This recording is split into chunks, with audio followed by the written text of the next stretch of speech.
Good evening, everybody. This is Captain Tinsley, saltyabandon with Salty Podcast, and this is episode 20. We've had 20 episodes, and we have a special guest for episode 20. It is Captain Vinnie. I'm going to bring him out. Good evening, Captain Vinnie. Good evening to you, Captain Tinsley. Nice to see you again. Many years. To see you. Yes, nice to see you again. So before we get into it, I want to just tell very quickly how we met. So Captain Vinnie was captaining I think that's how you say it, a sailboat down in Key West. So it was, you were working for a guy that owned a couple of boats, and you would take people like me out for the day or even sometimes overnight. And I had just bought my Island Packet 27, and it was brand new, but we had already booked the trip down there. And I said, I want to go sailing in the Keys. So I got you and another fellow, and I can't remember the young fellow's name. And you took us out, and we had a blast. And that's how we met you. Do you remember that? Oh, I sure do. Yes. It was a lot of fun. And it was nice to have clients on board that just wanted to chill and go sailing, and we did have a lot of fun. Yeah, and that was my first experience before I brought a boat down there, and you let me take the helm, and we were out, I guess, about 4 hours. I can't really remember, but I do want to share. It was about 4 hours. Yeah, I thought it was longer. Maybe it was. Long ago. Took us out to the reef, right? Yeah. Yes. That was how I learned how to get out there. Yeah, and it was just one of those great times because you always meet new people when you're captaining, and from all over the world, and the only problem that I had was that I don't have an accent. And some people. Yes, let's tell that story. So everybody knows that goes to Key West knows. Well, I guess sailors know about, or boaters know about Hawks Channel that runs on the Atlantic side of the Keys. And I said, "Are we going up Hawks Channel or something like that?" And you said, "I've never heard of it." And I go, "What do you mean you've never heard of it?" Then come to find out a minute later or so, you thought I was saying Hogs Channel with my accent. Yeah, that's what you were saying. No, we don't have Hogs Channel here. Yeah, I was like, what are you talking about? He's a captain. He should know Hogs Channel. And so we worked it out, and I thought, well, maybe we need an interpreter. So let me just acknowledge some of the people that are on that are watching on Instagram. So I see Hayden of Island Spirit. I see someone from where I work. It's Lee McPherson. I see Christy and Scott and a bunch of other people. Welcome to the podcast.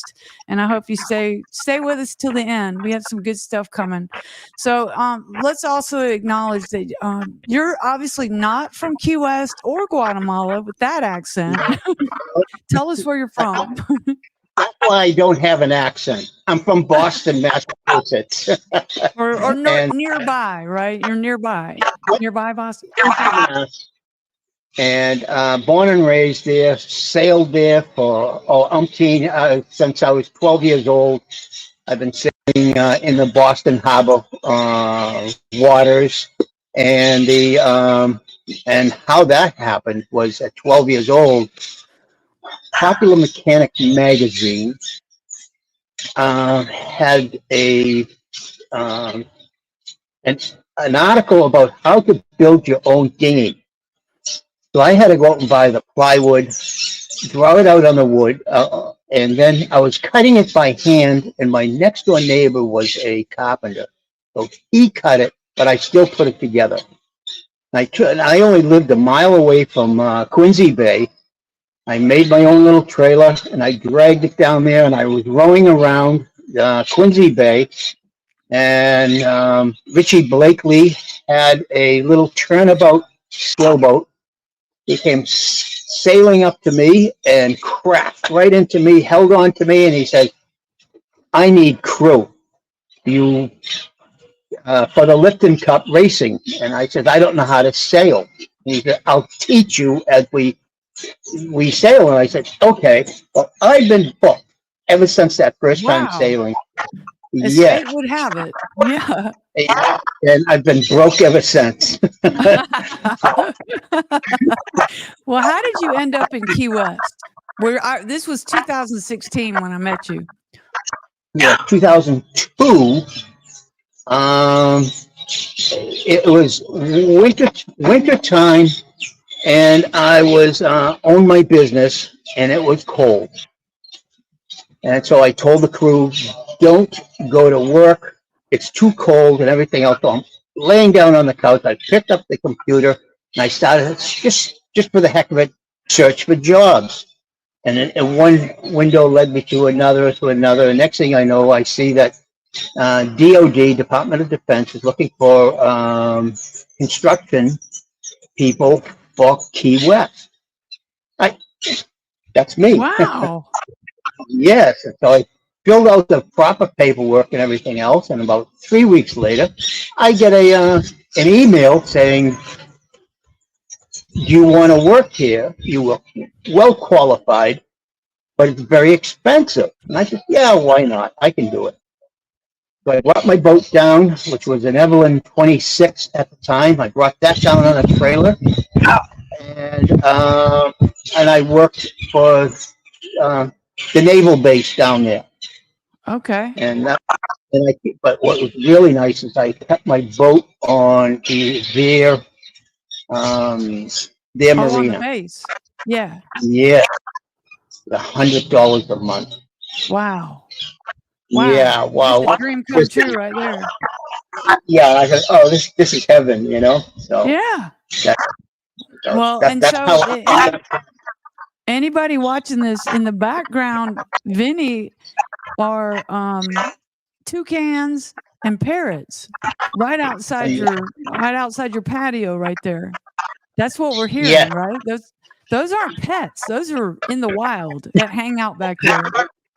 You're right here in the trees, and they're just so. If I'm looking at you, and all of a sudden I look like this, I go, "Oh, that means I see parrots." You know, it's like seeing dolphins in the water. You know. And here's what you see. Here's a toucan. This is a picture from your Facebook page. And then here's a parrot, and they just sometimes land on your shoulder. No, this one doesn't. this one is a family pet.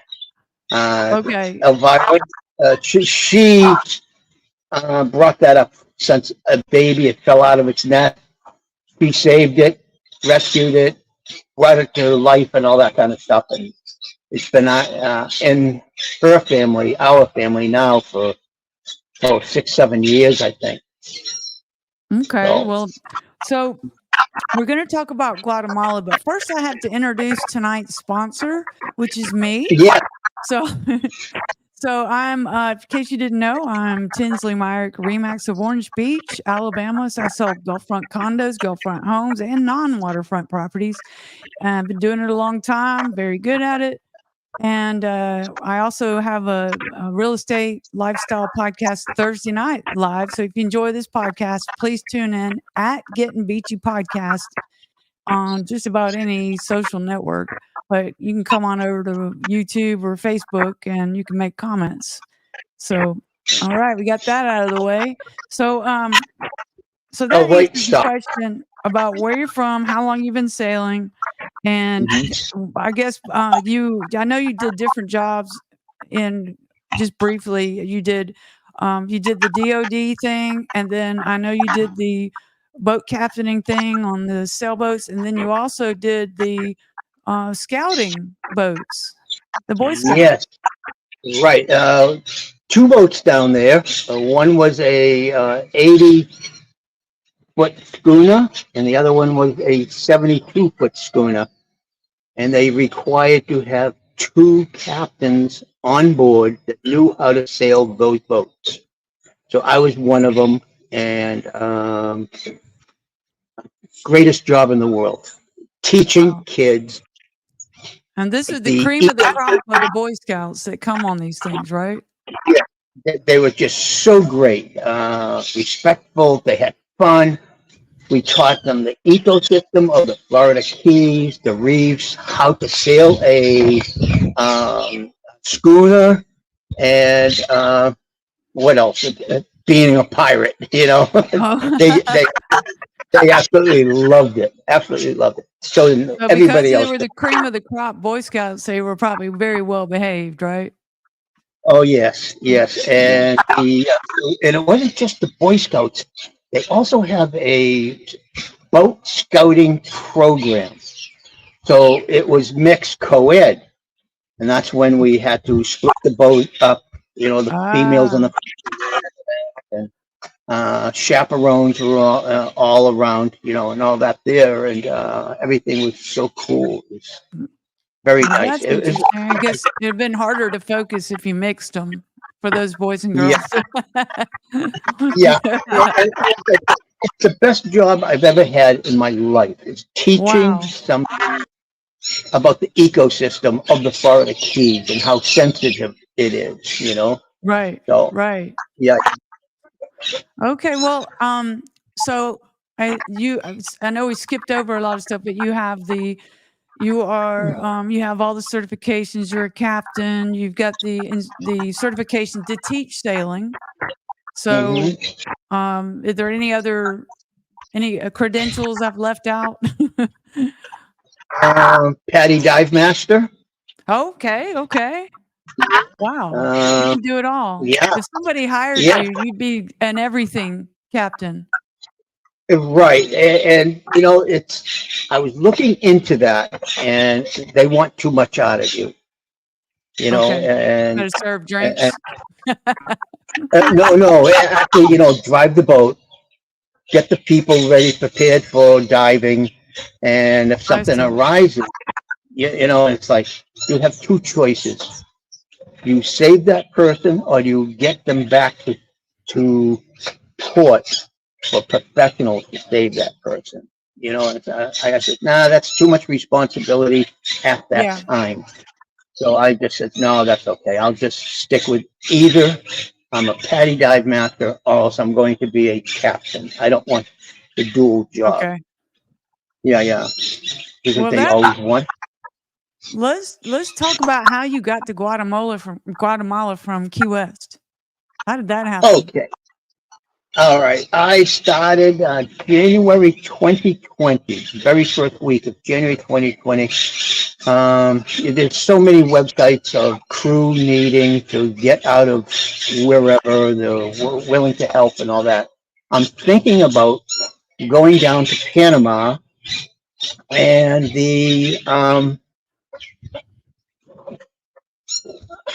my friends are in Guatemala, so I'm saying, hey, I'll go halfway, meet them, then we'll go down to Panama. So January 2020, someone put in the ad on the web Facebook page. They have to get out of the United States because their visa was up, and they would like to Okay. return to the United States. So they want to be legal. So instead of me going in March, I said, all right, I'll go now. And they were an Italian couple, great people, great team, Wow. and boy, did we eat. Oh. So we went, our route was um, Key West, cross over to Cuban waters, down the coast to Mexico. But I broke down because of the current was really strong 10 miles out of Cuba. So Uh-oh. I called permission to go into Cuba to get my boat fixed. And so they said, yeah, no problem. I went in there, signed in legally and all that kind of stuff. Took 9 days for my boat to get fixed. And it was the water pump. Did So you after fix it? that, well, yeah, but I had to get a impeller, and that took 7 days to get. You know, it's a process that's like wow.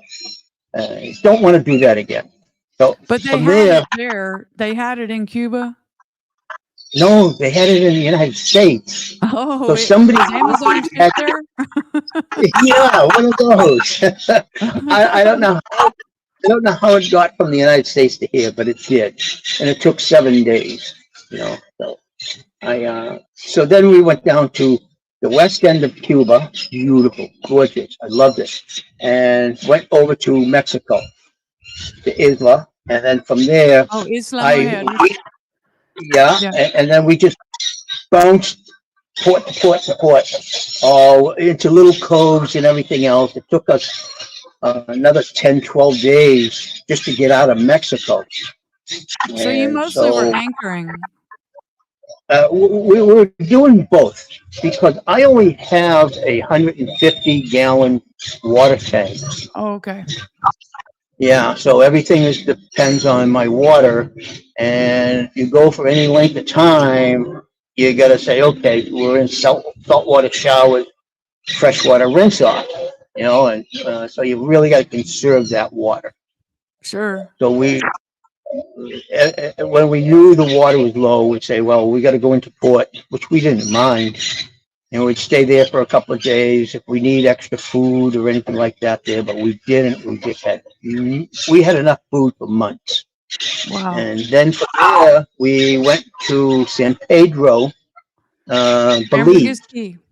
Ambergris Key, Yeah, Belize. Yes. Been there. that's where we checked in. And because of the weather, we had to stay there for 2 weeks. And the Italian couple was having so much fun. They said, well, we're going to stay here, so we're going to get off the boat. And I said, no problem. You guys were just excellent. We love you and all that kind of stuff. And so they got off the boat, and I continued down to Panama. I went Oh, island that hopping. was goodbye to them. That was goodbye at that point? Now I'm solo, and I'm going from island to island. So, 3, 4, 5, 6 hour sails down to another island, drop anchor, do it again, to Palencia. And then I stayed there for 2 more weeks, just shy of 1 month. I think it was 28 days. And I contacted the agent in Guatemala, and I'm heading over there. And now it's March 18th. It's March 18th. Took me from that long to get there. And so we had, so he said to me, no, you have to be here by 6 o'clock tonight. And I said, why? Uh-oh. He says, because, coronavirus. Yeah. What is, I had no Oh, idea. you didn't know. No, because I don't have a TV. I don't have radio. I don't listen. I haven't listened to the news in a long time, years. What about social media? I get very little of it. I just delete, or pass by it. That's yeah. What's that guy talking about? Yeah, So everybody wishes they could do that. That sounds wonderful. yeah. So I did the math. From Palencia, I had to go to Punta Gorda to check out of the country. Here's your boat. And that's me. Tell Yep. us what kind of boat it is. Okay, it's a Beneteau Oceanus 381, 2-cabin. It's loaded with everything except for a water maker. That's why we got to stop at ports all the time to fill up with water. But How much when I solar fill you up, got on there? 400 watts. Okay. And I only should charge my batteries for when I do nighttime. Everything's charged up from night because I prefer night sailing over daytime sailing. It's just, I love it. You sail by the stars. Yes, you sail by the stars. You're in blackout conditions. You shut off all your lights, everything. Well, when you are safe away from everything. Okay, but if you're near islands or near a country with ports and everything, you turn your lights on. And then if you look at your radar, I have a black towel over my um, GPS radar, and I'll just lift it up and okay, I'm good. And I'll just keep going another 15 minutes. I'll look it up. I'm good. I'm good. So you do So have that's your what I'll, radar going, like when oh, there's yeah. some. Okay. Yeah, the thing is, I just have a towel over it so no one can't see me, or it's too bright, even though I dim it down. Are you afraid of pirates? Is that the reason? Yes. Reason is right where we are. Okay, now here's the scoop. I'm in Guatemala, and they have a policy of your boat cannot be in their waters for more than 2 years. Then you must take it out of their waters. So I have two choices. 5 hours go to Belize, to 7, 8 hours go to Valencia, leave my boat there for 3 months, or in 17 hours I can go to Utila, Roatan, those islands, and leave my boat there, and I can come home or I can stay on the boat.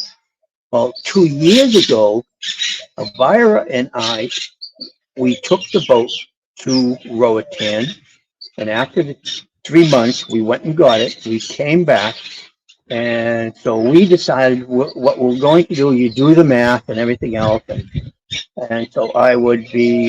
So I said to her, we have to wake up at 3 o'clock in the morning to get to Ouch. Livingston, get over the sandbar, because we're going to either have to be, if it's high tide, we can go over the sandbar. If it's not high tide, we have to be tilted over, and then they drag us across Oh my the sandbar. Oh gosh. Yeah. Okay. I have a video of that on my webpage. And so when we left Utila at 3 o'clock in the morning, about 2 hours later, I lifted up the towel, and I have a blip on my screen that there's someone like 2 miles away from me, but off to my starboard side. I'm watching them watch. And when I'm dead beside them, 2 miles away, it turns into 5 boats. And I'm going, oh, sugar. I said, honey, prepare. You get out the spear guns, you get out the floodlights, everything, whatever. So 4 of those boats out of the 5, 2 of them stayed behind me for about 100 yards, maybe 200 yards. 2 of them went to my bow, just off to my port side, and every time I was veering off to starboard, they were coming onto my port side bow. I'm going, oh, this is not going to look good. So, the iron jib comes turned on, you start to go full throttle there, and you bring out your other sail. Now you're going max speed and everything, and they're still following us. And I said, the only way to get rid of them is just go directly out to sea, and hopefully they don't have enough fuel in their boats. And so that's what we did for 5 minutes, and then they just went, and then 5, 6, 7 miles later, they just left us and went back to the mothership. So we don't know. Yeah, what do you think was going on there? It's very suspicious. I had somebody follow me one time in a powerboat, and they could have easily passed me. And they were obviously they were standing enough distance behind me, and I pulled out an item and went like this with it. I won't say what it was, and they turned away. Yeah, they just put the towel over the hands, that was there. So I pulled out an item, a defense item. Yeah, we know. So what do you think we were sure. All out, we would have had to defend ourselves. And this was right. Tell us where that was exactly, so people will know. Okay. You draw a straight line from Utila, Honduras. Okay. To Tres Point in Guatemala. the straight line, and that is about 270, 260, 265 degrees going to Guatemala. Okay. One side of that way, right there, is where it happened. Now, we don't know whether they were fishing boats or they were um, Well, it pilots. was definitely suspicious activity. I mean, they wouldn't have been shadowing you like that if there hadn't been Yeah, something going on there. We can yeah. assume that was It was for more than 5 miles, and we were at full throttle, and we were going, and they were like pushing us out to sea. And I said, "It's the only way to do this. Just do a hard right and keep going, and hopefully they weren't going to follow us." In which maybe and about they were power 50, boats, correct? They were power yeah, boats. They could power have boats. followed you. They could have, but I guess maybe like you said, they might not, and Mhm. fuel was probably an issue. They were small boats. Yeah, I believe that because it was so dark, Right. you just can't see anyone. The only thing you have is them on radar. So it's like, uh-oh. And we, Well, we you were heard it just like, here on the Salty Podcast. Another pirate story. There was one fellow that I had on that told about the pirates in the Indian Ocean, and it didn't end yeah, well for somebody with their boat, with another boat in their party. yeah, It didn't end well. uh-huh, So it yeah. is a concern, and I know people have talked about it off the coast of Venezuela, off the coast of Haiti. Anywhere Yeah, there's a lot of people. The residents are hurting. In poverty, and people are hungry. You have to have respect for those areas, wouldn't you say? yeah, yes. And if you're going to from Guatemala down to Panama, you when you turn the corner, you must be more than 150 miles offshore, because Nicaragua is the worst place for pirates right now. Okay, So good to know. yeah, This is all good yeah, information that people come here to learn. So thank you. You yeah, heard it here on the Salty Podcast. So I do want to yeah. ask you, what was your favorite anchorage on that trip to Guatemala? I know you weren't intending on staying there, and I'm going to ask you in the next why you stayed. But what was your favorite anchorage? Because people love to hear Okay, that too. just about almost everywhere I stayed in Belize of the island, they were just gorgeous. You could see the bottom of the water. You drop an anchor in 10, 15 feet of water, you're drifting back, and you go, wow, this is so gorgeous. It was just excellent scenery and everything else. Well, But do you the have a, best, a name so people can look it up? uh, Or do you remember the okay, name? okay, this one here is the North Islands of southern Mexico. There are a bunch of islands, the North Shore, and there's a little How do you lighthouse, spell and in that? that lighthouse, North, Oh, North. North. There's the accent thing again. I don't know if you remember. You remember my friend Danielle? She says she's on Instagram watching. She says, "Hey, Captain Vinnie." she's watching. Yeah, Hey, Danielle. The North, the North, the North. Um, of it was of. Did you say Mexico? yes, Mexico, the southern part of Mexico. Oh, southern. It's those islands, and then when you get out of those islands, you're now in Belize water. So that's those islands there. Gorgeous, absolutely gorgeous. Pretty It was just calm. like Pretty calm conditions. yes, Okay. because it was windy that night, and the reefs cut the waves right down to nothing, and you're gonna um, just be sheltered in there, and it's good holding. And so we were just there for overnight, but we said, shall we go on? So we were kind of like excited to go to Belize, and so check You in felt there. everything was pretty safe in the Belize as far as Yeah, it was Northern Belize, yes. San Pedro and around there, yeah. yes. As you get down to past Valencia to Punta Gorda, those they have pirates also. There's been sailors Okay. missing, Uh-oh. boats floating. Yes, and they said, well, they fell in their report is they fell overboard. You know, so the guy, we know them, and so we just know that they didn't fall overboard. You know, uh, Belize, So Southern Belize. if I was going, if I was going to bring my boat right now to Guatemala, there'd be some areas that you would be nervous about me going through.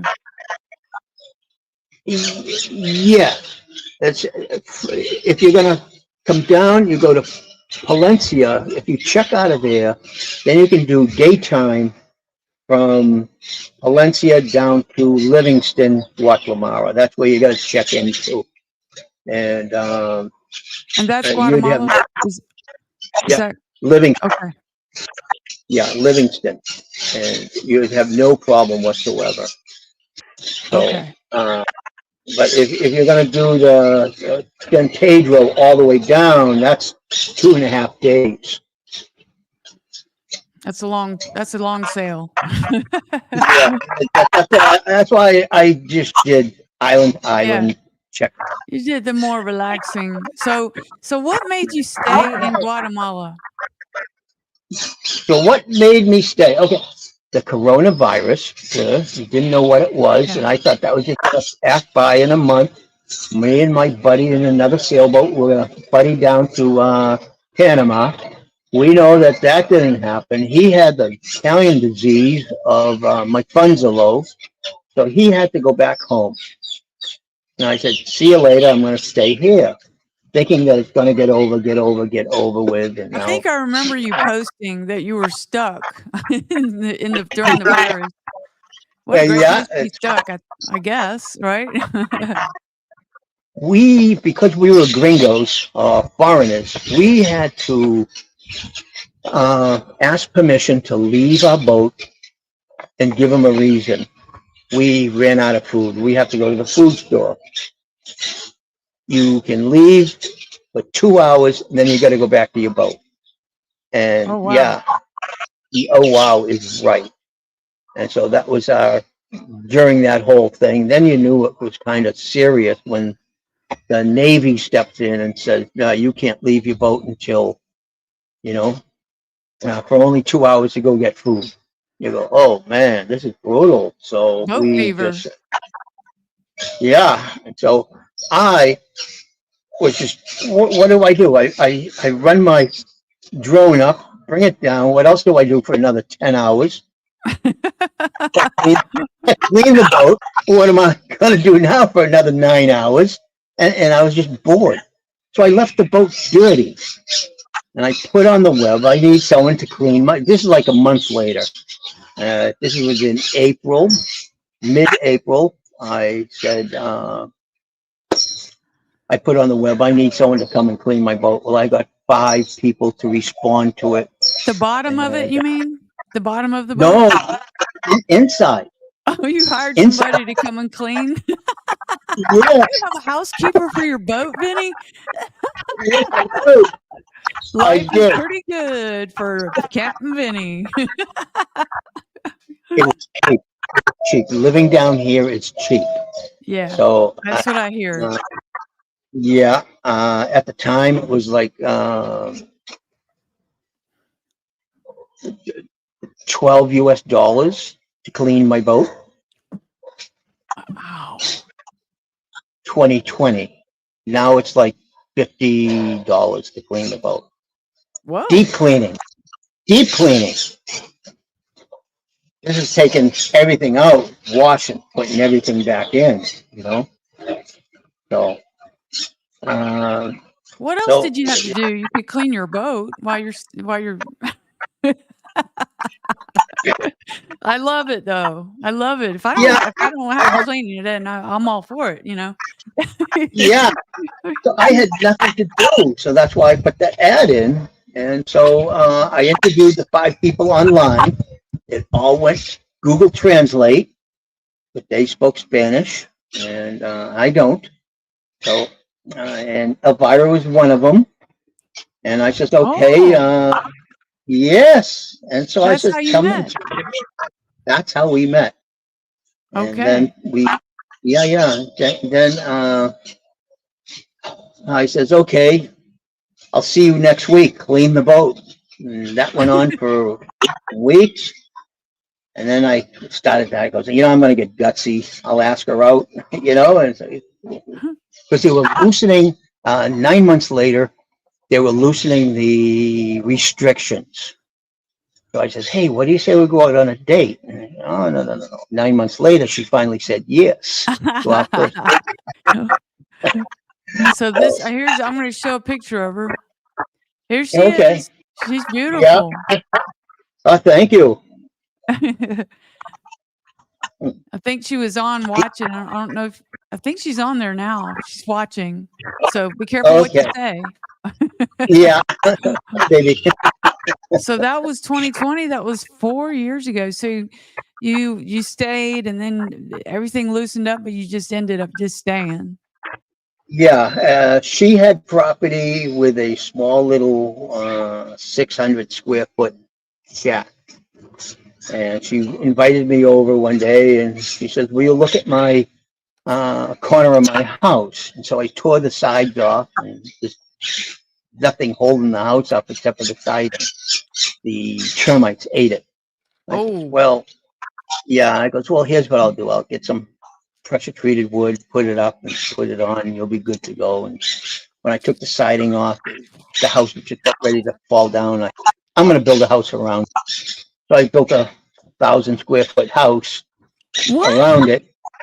Yes. I have pictures of that in the on On my Facebook? webpage. Is Yeah, this the it house shows you're in right now? our That's the house house. inside the house. And so we were living in the apartments on the property up the other end of the property. So we were there, and and now we're back in the big house again. You're So I'm amazing. here. This is our home port. But what I like about it is that okay, I'm on a tourist visa. For every 6 months, I have to leave the country for 3 days. So we decide where we're going to go. Either we have to go to Mexico, Belize, Costa Rica, Panama, and so that's what we do and we go for a week. We fly out. We don't go by boat. So that's what we do. Okay. Are And you then getting in? Are you doing much sailing these days? yes, in the lake, yes, the lake is big.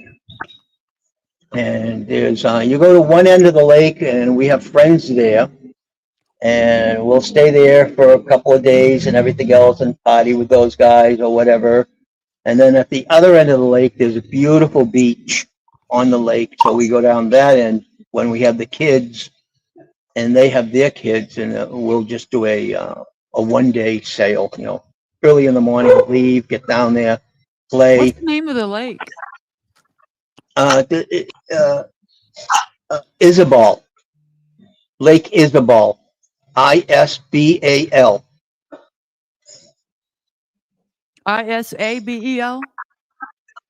Yeah, Okay. Isabel, Okay. Sabal, I'll have to Isabel, look that up. Isabel. Yeah, Isabel. yeah. Okay. So what's next for Captain Vinnie? What's next? We're chilling. We are chilling right now, and we 2 years ago we were going to go down to Panama, the wife and I, and we were going to go down there. Did you get And married? oh yes, Oh, I didn't a know. year later. Oh yeah, a year later. Congratulations. Thank you, thank you. That's And so awesome.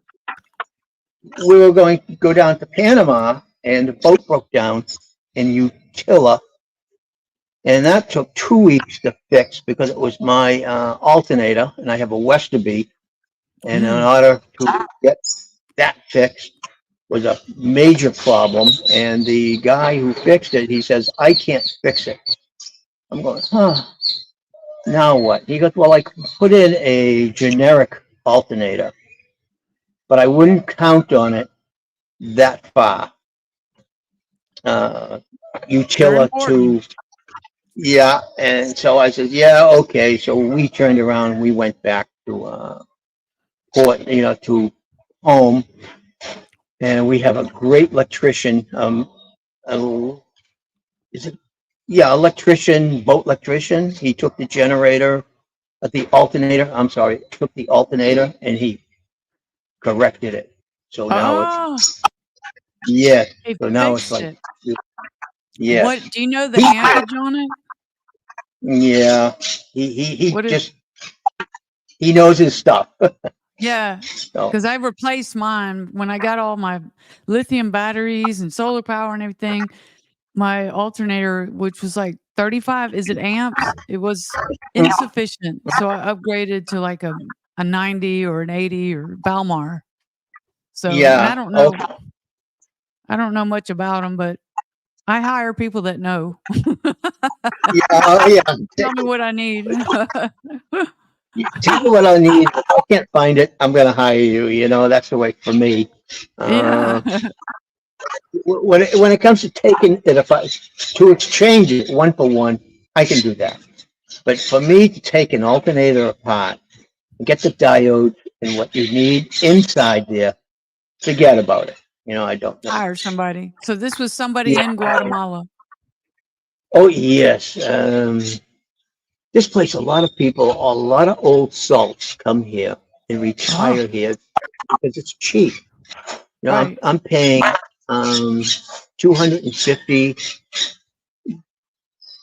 $250 a month for my boat at a slip, Okay. Wow. and that included electricity, which I pay 50 cents a kilowatt. But I don't use that much electricity because of my solar panels and everything. Right. And then water's free, and the scenery is just absolutely gorgeous. Oh, and funny story. I'm in one of the marinas where I'm at now, but I was at a certain one, and Elvira likes to fish off the back of the boat. Oh, And she's nice. fishing, and I'm down below. And she's, quick, get up here, quick, quick, quick, quick. I come running up, and she goes, oh, you missed it. Two baby 5-foot crocodiles swam by the Oh, boat. oh my Yeah, gosh. and I'm going, Glad you whoa. weren't I said, swimming. yeah, I know. I have before gone down to clean the bottom of the boat, and I'm going. Now I know we have a resident mama crocodile, and I've seen her in person, the other side of the marina, and she's like 15, 20 feet long, big, huge girth on her, and I'm going, wow, this is too much. So I don't go swimming in that part of the marina anymore. That's And there's, smart. Yeah. yeah, they They're have looking for signs now. food. Yeah, huh? Yeah, and my luck, they like Italian food. You know? And for the listeners, Vinny is Italian. Yeah. So for people who are thinking about sailing that way, how hard is it to check in and get a tourist visa and all that stuff? Oh, okay. Yeah. If you're, oh, oh, right overhead. I'm sorry. What was it? What was it?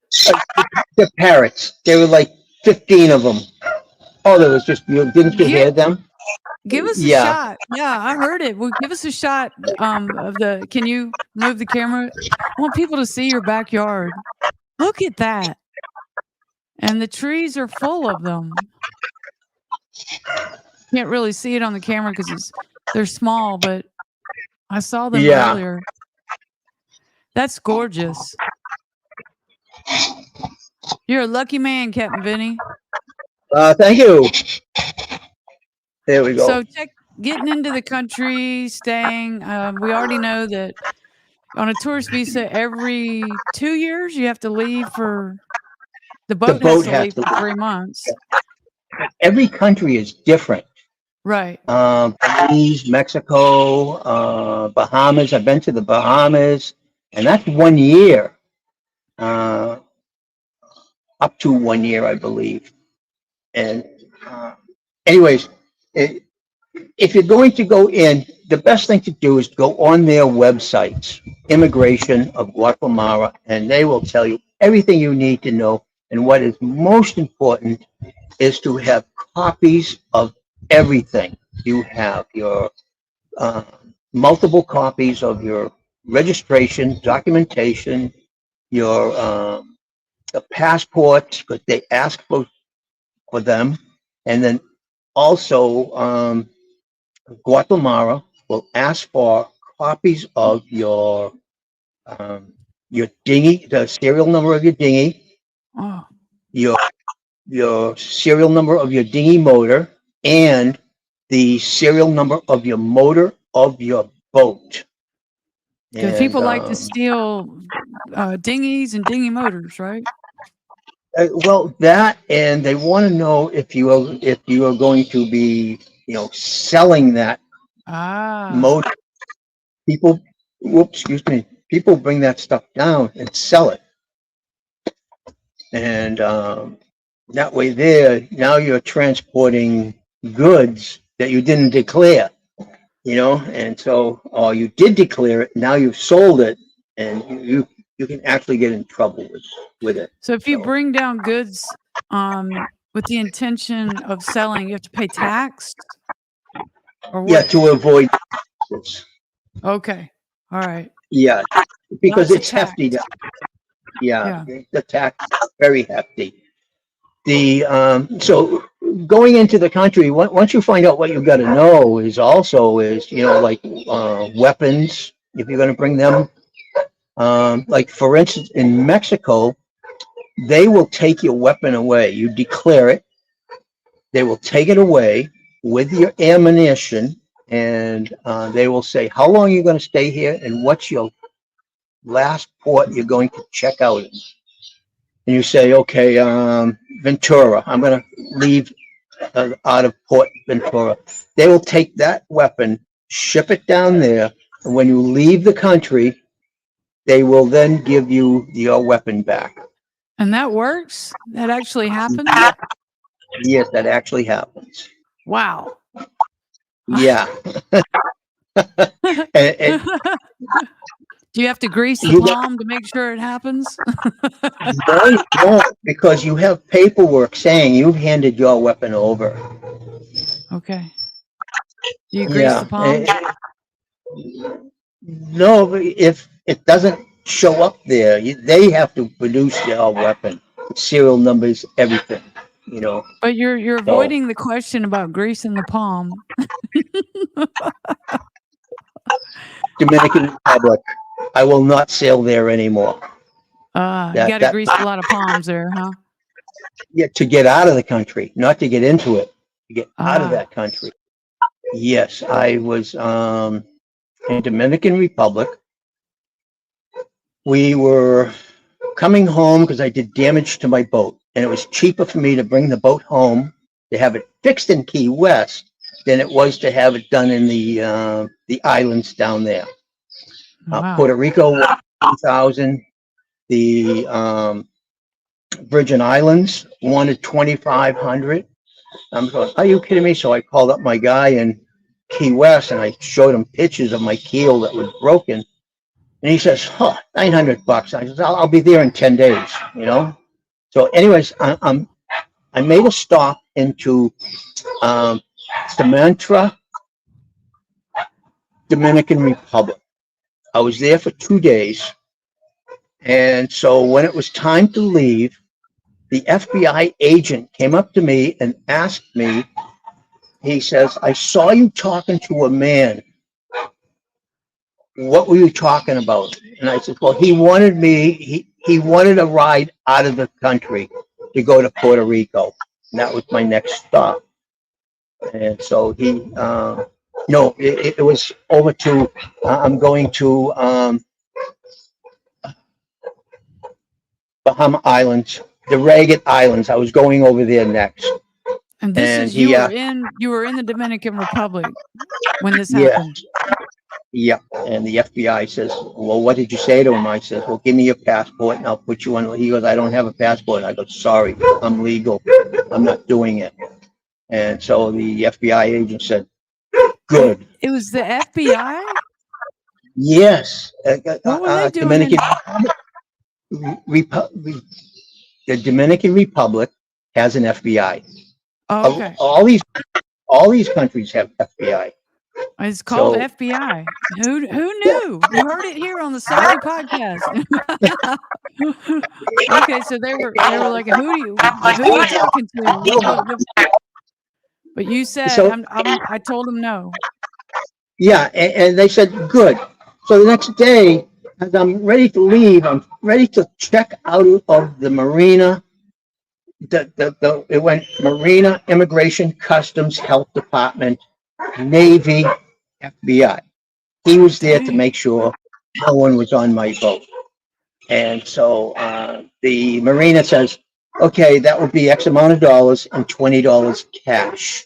I said, what's the $20 for? He goes, do you want this piece of paper? I was, whoa, into my pocket. I gave him $20. Now, how much was the other amount? Do you remember? Like you said, X amount of dollars plus $20 cash. How much was the other amount? Oh, 300 and something for 2 days in the Marina. The Marina Slip. Okay. It was for the Marina. Okay. Yeah. So that's, he's been covered now. Now I've taken, this is why I hate Dominican Republic. So now I go to immigration. He stamped me out and he says, that would be $20. Because I know why too. So I hand him under the table, slide it under and all that kind of stuff. Okay. Give me my passport. Customs, same thing, $20. I'm going, are you kidding me? So now I told my buddy, Ed, I said, Ed, I need some more money. Yeah. Let's get ready to go. Health department says you can't leave until you get these pieces of paper. And you're not going to leave until the Navy sees that paper. I'm going, I am getting screwed here. So I gave him 20. Now I'm on the dock. I'm ready to leave, and the Navy guy says, let me see all your papers. What a mistake that was. I handed it to him instead of just showing him. He says, that would be $20. Gave it to Ed, my buddy, my crew. He's just like, this is unbelievable. And so then, as I get on, the FBI agent says, I want to come on board to check your boat to make sure that man is not on the boat. And I said, no problem. No problem whatsoever. Come on board. So he comes on board. He goes down below. He looks, walks, comes back, and he goes, I'm not leaving. And I says, yes, you are. But I'm not paying $20 because I have no more money. I said, get the F off my boat right now. I go, Ed, cut the line, start the motor, and we went. And so you didn't pay him $20. I threw him off. I just said, get off this boat. And so then when we got to outside the marina, it was full throttle out, just straight out. I wanted to get out.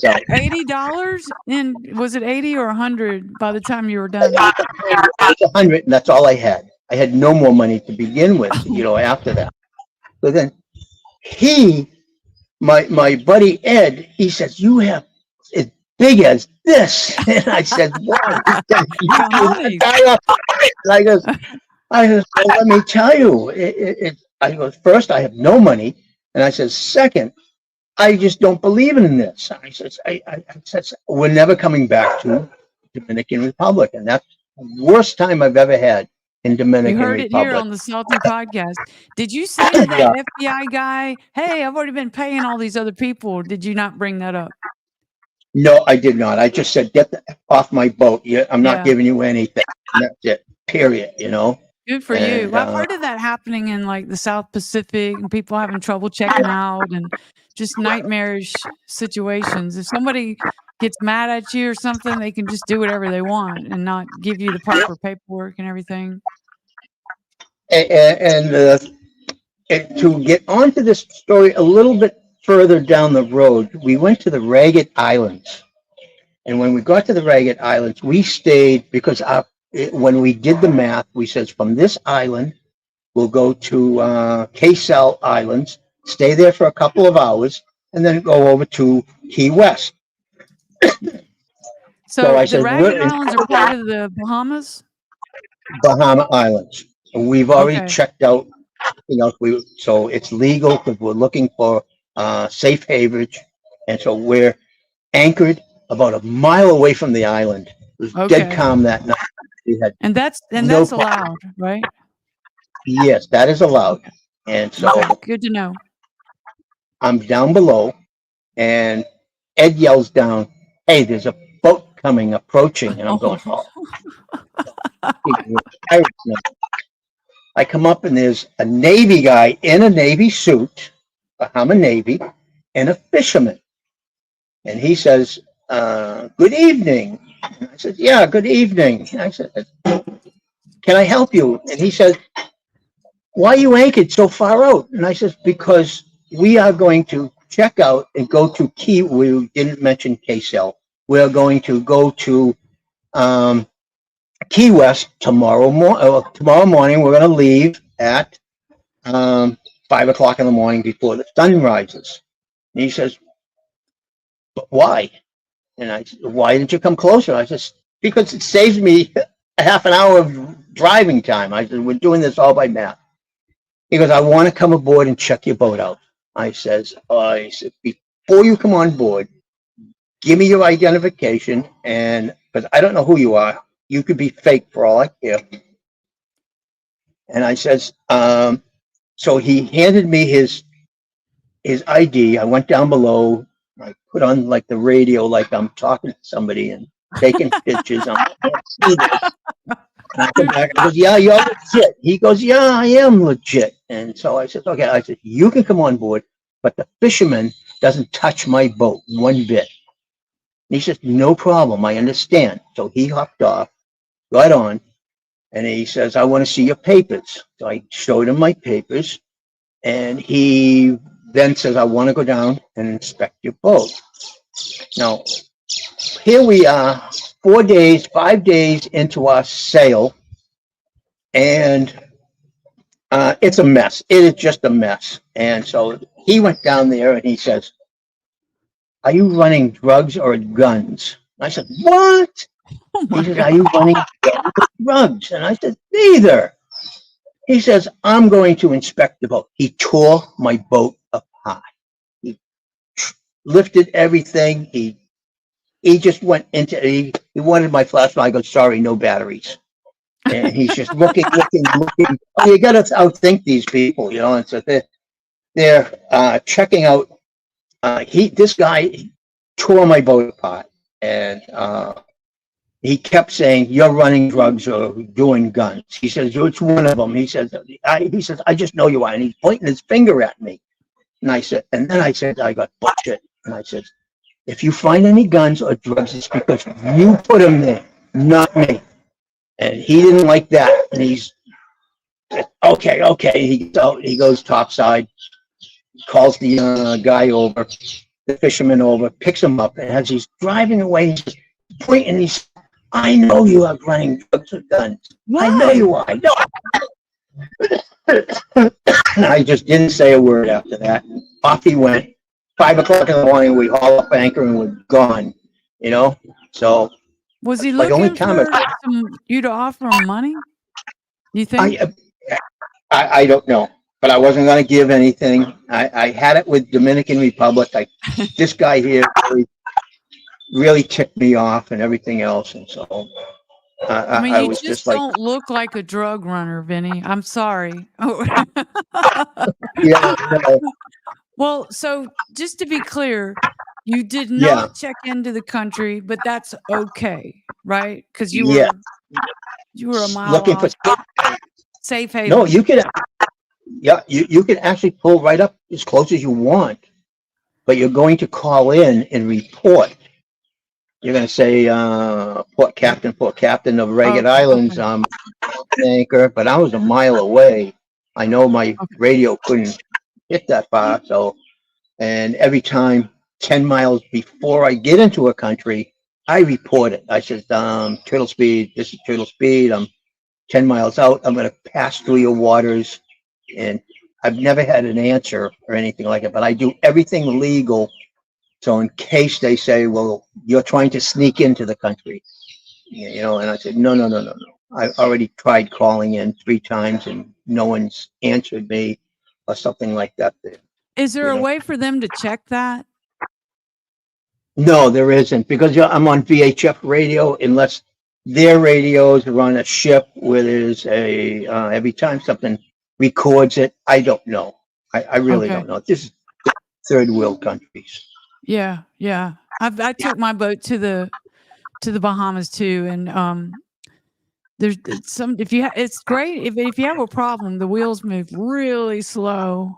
Like I had Yeah, to get a phone shipped to me from the States because my phone went out and it went for some reason it got sent over to Beirut or something and it came back and it looks some wild country over there. Like somebody made a mistake, at UPS here in Alabama, and and then it had to route itself back. And so when it got to customs, it looked suspicious to them, and they wouldn't yeah, release it. I said, "It's a phone." yeah, It's just a yes, So I finally came home and I flew home and bought a phone here and flew back to my boat. The wheels were they don't answer the phone.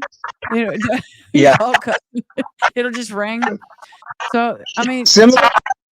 I mean, I don't want to put it all down, but things runs a lot smoother here in the States Yeah. for sure. God bless Uh, America. But so when I was living in Brazil, a similar thing happened to me. I bought a big hammock, and I had it shipped from the United States to Brazil, thinking it would only take a month and everything else. A year and a half later, it showed up at the door with about 20 stamps on it, and it went all over the world. And I'm going, this is ridiculous, And I said, oh, yeah. So I can did they relate to that. tax it when it came? Oh yeah, Brazil is 50% tax. It's yeah. Uh-huh. Yeah.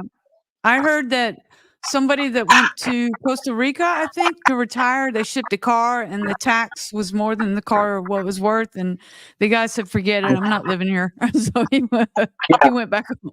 But if you want to ship a car, forget about it, right? Correct. That's um, Costa Rica is like that. The property's cheap, same as the property here is very cheap. Building on it is very cheap. But soon as you want to bring your toys here, it costs a lot of money, the taxes and everything. It's almost 50% here. Oh, It's like gosh. 48%. Yeah, of the But value of the whatever you're bringing yeah. in. Well, I didn't realize that you could. I knew the gun policy of the Bahamas. You have to go and you have to declare all your ammunition. And she goes, "Don't guess, because if you get boarded, they're going to say, 'Where's the body?' If you don't have all your ammunition." So I know the policy there, and it has to be locked up. But I didn't know that Mexico. Didn't know that about Mexico. And what about Guatemala? What's the policy there? No guns, period. Oh, okay. Yeah, you don't declare them. If you do, they will take it away from you, and you probably won't see it again. Okay.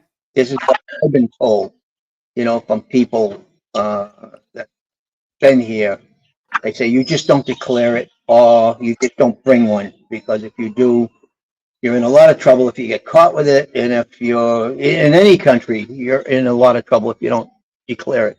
But especially Guatemala. And the funny thing is, they have gun shops here where she can walk into the gun shop, show her ID, and buy a gun with 1,000 rounds of ammunition and walk out of the store. Okay. But Oh, so you can but buy a it there. You just can't bring them in. And are you allowed to have one as a tourist? no, No. because I have a tourist visa. I have a tourist visa. If I had a resident visa, I would then Okay. be, yeah. Okay. Uh, I could do the same thing. Just walk in, buy it, and walk out. Ammunition, everything. So she can Would buy you my say own. that would you say that most of the countries in the Caribbean don't allow firearms or a handgun? So you have to take like a big spear gun or yeah. Yeah. Actually, my spare gun is illegal in this country. Oh. Uh, it's a Rife spare gun. They actually have flare guns are illegal in this country. Oh, Uh, really? yes. Oh So my you just don't gosh. do things. You But can't have it on your boat? well, I have two spare, not two spare, flare guns. I didn't report them because they're safety items to me. Right. They're not weapons. Right. So Right. I mean, gosh, that's yeah, crazy. Okay. it is crazy. When you're at the very beginning of the question you asked me, checking into the country, very important. What you can bring in, what you cannot bring in, Yeah. weapons, checking them in, and all that kind of stuff. You must. It's very important. Okay. Somebody's watching from Yeah. Nigeria. It's Frank. Hey, Really? Frank. Yeah. He says, I really want to be an American, start my life, and have my family there. That's what Frank from Nigeria. He Oh he wow. he heard he heard me say God bless America, and that's what he wrote. God bless America. Yeah, um, that's so true. so if you go to the website, I know I did that with the Bahamas. I've downloaded the paperwork, had it all filled out before I got there. Every country has that, right? You can just go on there. Yeah. You just go on their customs and immigration site, and they will tell you what you have to fill out. Pre-check-in. Honduras has pre-check-in. They are here just starting it right now, the age of computer, and they're starting to do That's that. nice. Yeah. Well, that's so. Are you and Elvira? How does she take to the boat? Oh, she loves it. Oh, that's perfect. Oh, I know. Oh, she just walked away. She Um, did. Oh, was she there listening? Was she? yeah, she's right here beside me. Yeah, Oh, but okay, she okay. every chance we get. Even if it's a day sail or something like that. Yeah. Does We she just want to go on a long trip with you? yeah, Can she? yes, we definitely want to get to Panama. Okay, Ah, yeah, so we want to do that. Guatemala, um, Honduras, Roatan, up to the Cayman Islands, over to Jamaica, down to Panama.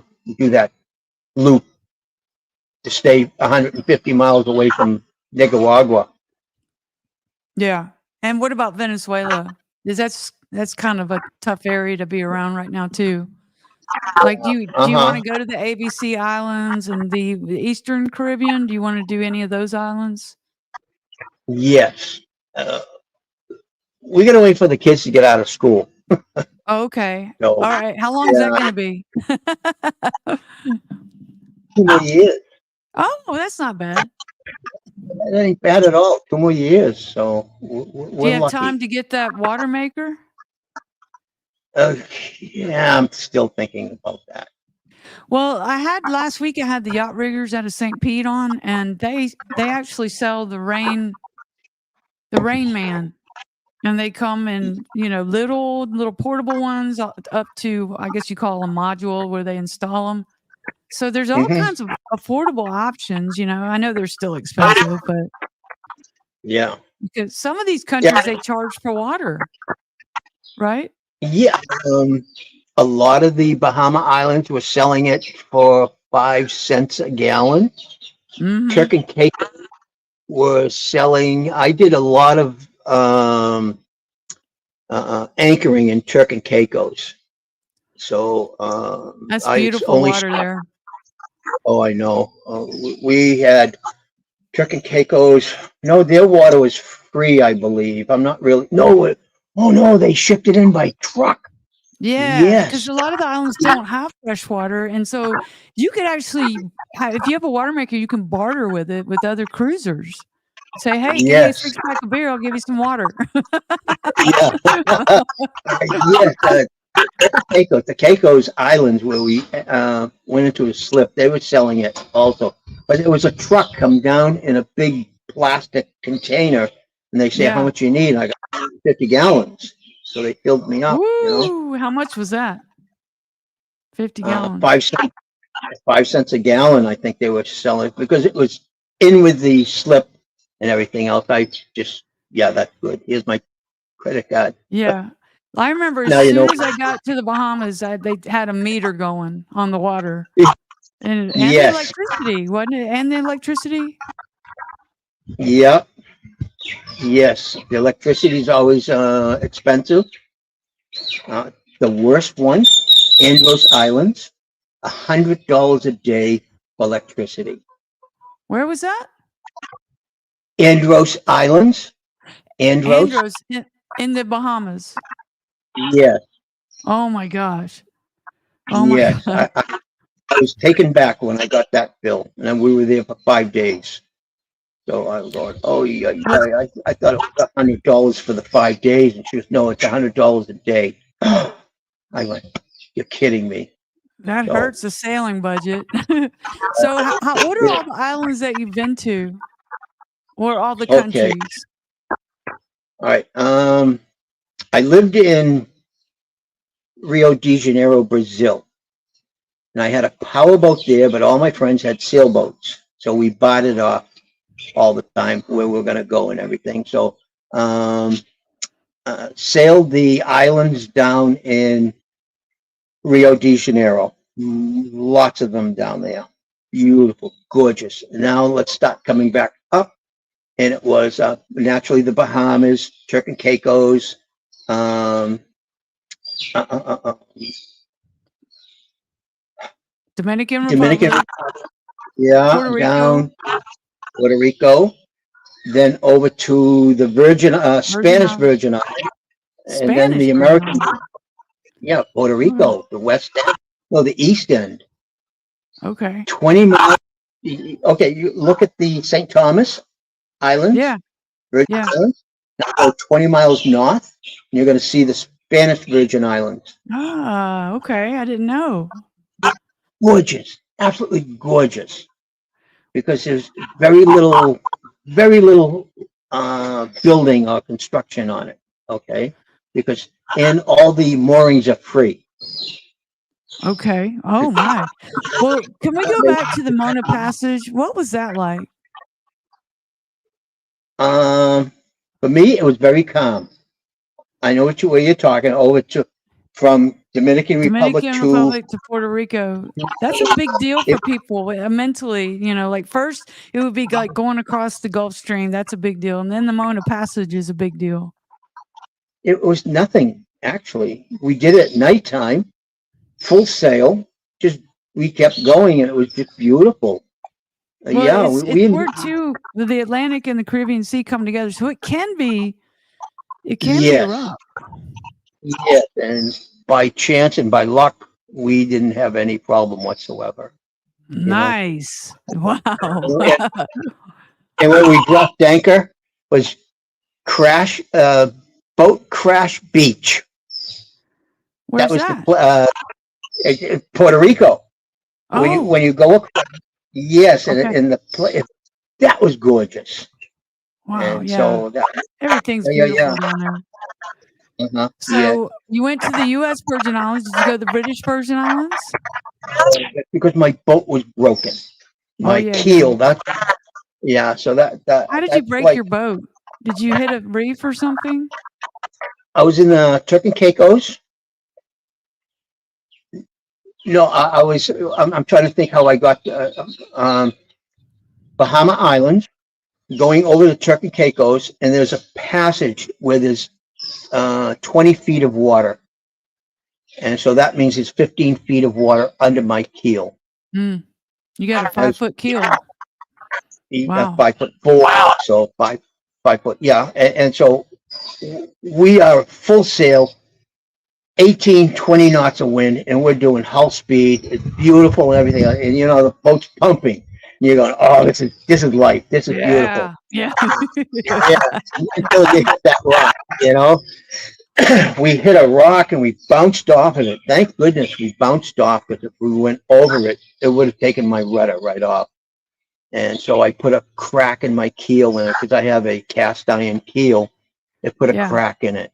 Oh And my so that's gosh. how, yeah. So Well, we got a comment here. Mike Wack, he's local here, but he just crossed the Gulf over to Crystal River, and he says, "Great interview, Wacky." That's Mike Wack and Bollinger from. I know those guys. Thanks for tuning in, Bill and Mike. That's cool. If you want to ask him a question, he's very knowledgeable. That was his first, I think, first big crossing over to Crystal River. But anyway, so you had to turn around and go back, or? Yes, because it was so expensive to have it fixed in the in that Caribbean, in that area. And I said, nah, you know. It wasn't like just going up the street, though. 10 days. But it Yes, wasn't leaking, right? It wasn't obviously. It Well, wasn't leaking. Okay. that's the first thing I did. Is I went down below. I tore up the floorboards. Well, good. I'm not leaking. I didn't have to worry about that. Put the floorboards back in. Put the sails and keep going. You know, and so that was no problem. So then when I got to the Turk and Caicos, to that one marina, a couple of days later, I went underneath it to take pictures and everything of it to see how bad it was. And I was concerned, but not concerned, because it wasn't leaking. I was concerned because it was cracked. And so I says, okay, let's go to Puerto Rico, find how much they're going to charge me. And did you then get did you say you got $1,000 quote from Puerto Rico? 2,000 and 2,500 versus 900 in the Estates. And I'm retired, so I said, I'm going back home, and that was it. Wow. So, let me tell you, I ain't gonna lie. I think I would have taken the $2,000 deal and put it on the credit card. but I had no place to, you know, really. I should have, and then kept going south, and I wouldn't be in a lot of mess. Mike says he didn't have any leaks on his crossing, so that's good, Mike. You're in the Island Packet. Of course, you're not going to have any leaks. He's in the Island Packet 29. Oh, so, really? Anyway, well, let me tell you the greatest story about sailing that I've done in my life. All right, let's hear it. Which was Grand Turks to the Dominican Republic. I'm sailing through the islands there. I'm out now in open water, about 2-3 hours later. From as far as you can see splashes coming and whales jumping out of the water. Oh. And hundreds, and I mean hundreds of these whales just jumping out of the water and everything else. And I'm going, look at this. You know, it sent chills up and down your spine and throughout your whole body because of what you're witnessing. And so I'm getting closer and closer to these whales, and they're coming towards me. And now they're all around me, jumping and just having a great time. And I'm like, whoa. It turned dark. I took in one sail and I started my motor so they could hear me, because they now sleep at nighttime. And so I said, well, they're going to hear my motor. And I had it revved up a little bit and going along at 5 knots. And in the morning, they were all gone.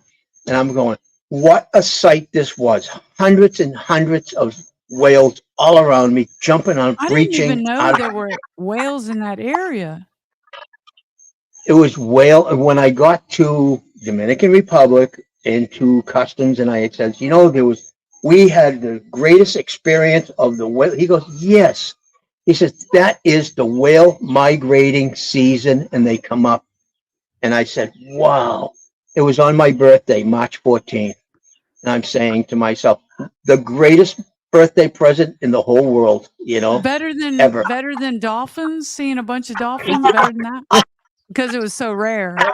And I've seen hundreds and hundreds, thousands of dolphins jumping out of the water when I was in I've the. seen that many one time, and I had I thought I was videoing it because it was I'd never seen so many, and it wasn't going. I didn't record it, so I have people. It just sounds like a fish story. It didn't happen. Well, you had it on photo and not video. I was on the phone. I was talking to a client, and I said, "Oh my gosh, you should see what I'm seeing!" And it was really bright, and I never pushed start on the video. It's really bright outside. So it just kept coming. I was like, "Okay, they're done." No, here's more. They just kept coming and coming and going under my bow. It was amazing. But sorry, I didn't mean to interrupt your story. But were you scared they were going to hit your boat? Yes, at nighttime, yes. I was scared then, but not. They were like avoiding me, going both sides of me when I was going through this pack, a herd of whales. And but at nighttime, I was really concerned. That's why I turned my motor on so they could hear me. So that's. Did you get any of this on video? My camera was on photo. I'm thinking. I did the same thing. It's another fish story. But I have a witness. Yes. I had a witness on board, a crew member, and they could say, yes, it was just like, wow. So they're probably telling the same story I'm telling, So that is amazing. That is amazing. I'm glad they didn't hit the boat because I had some circumnavigators on, and they were anchored next to a glacier in Alaska, and they were just minding their own business at anchor, and a big old whale hit them, and eventually they looked in the bilge, and they saw daylight. There was maybe this much fiberglass that was left. Whoa! So they pulled into Seattle, I think, and had to get the boat hauled out and get all that fixed. It had really taken a chunk out of their keel. Wow! So be careful, Captain Vinnie. Yeah. But you get so excited. You see just a couple of dolphin. You go, oh, and you get so excited. You got to run to the bow of the boat and start taking pictures and everything. Like a little kid. Yeah. Well, I've never seen a whale. That's amazing. Yes. So did you ever make it further south? No, I haven't. And it's funny that I'm on the Eastern Caribbean side down to the U.S. Virgin Islands, and something told me to go home, fix my boat, and start all over again, which I did. Now my trip was going to go down to the Panama Canal. I get stopped at Guatemala because of something happening, and it's like not letting me go down there. So eventually, in a couple of years, we will be going down there for a good long time, You got to finish that whole Eastern Caribbean area. You got to go to every one. Loop, the big loop. We got to live vicariously through you. And maybe someday, I have Starlink on my boat now. Starlink. Oh wow! It's a game changer. Yeah. But Yeah. maybe someday when I retire, I'll be able to. I want to do the whole Caribbean. I don't have any aspirations to go over across the Pacific or the Atlantic. That's a little scary. Yeah. But I do want to do the entire Caribbean. Yeah.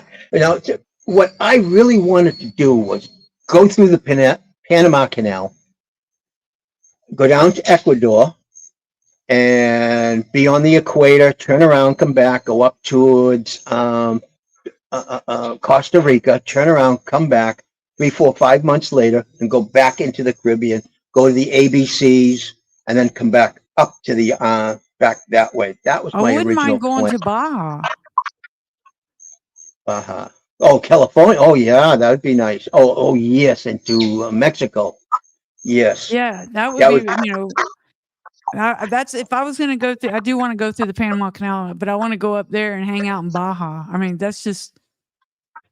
Oh yeah, what the Panama Canal? 2020, it was $900 to go through. Holy smokes! Oh, no, you're not going to say holy smokes yet. Between after COVID and all that BS that was going on, it's now up to $3,200 to go through. It's not round trip, is it? No, it's not round trip. Oh God! And I'm not yet. So you've got to start saving now. Can you imagine what it's going to be like? Because you have to hire $6,400 to go through and back. around. Yeah. Is it going to come down? I don't know. Really don't know. But I know one thing what we're going to do is when we get down there by sailboat, there's a marina. There's a lot of marinas down there. Stay at one marina and then get on the cattle boat, the shuttle, tourist boat, and go through the canal that way. And then I can say, I went through the canal. That's on my list. Well, that's disappointing. You need, Captain Vinnie, you need to make some friends at the Panama Canal to get us a discount. We grease a little palm and get a free pass or something. I do have a friend that he just went through there. He's a captain. He just delivered a catamaran, east to west. So he just told me, wrote to me, and says, "Yeah, I made it through," and because he loves to rub it in, So yeah, it's on the list of things I want to do, and so I'm going to save a lot for retirement, right? We're going to be still working. Well, okay, we've been on here an hour and a half, Captain Vinnie, but this is the longest video. Well, I like listening to you. You'll have to come back and give us an update. This has been awesome. Well, I could probably talk for 3 hours. But thank you for having me on. I was nervous at first, but then it was easy. Okay. Oh yeah, it's just two friends talking, even though we're live. There's been some people watching on the live, but we'll get most of the views in the replay. Because it's going to be. Right now we're on 1, 2, 3, 4, 5 streaming live on 5 platforms. Oh wow! Okay. So it'll be posted everywhere, and plus I'll do shorts, little clips of our conversation. Because go ahead. What? I gotta say, make sure you say hello to Scott. And has he mastered the bowling knot? Has he what yet? Mastered the bowling knot.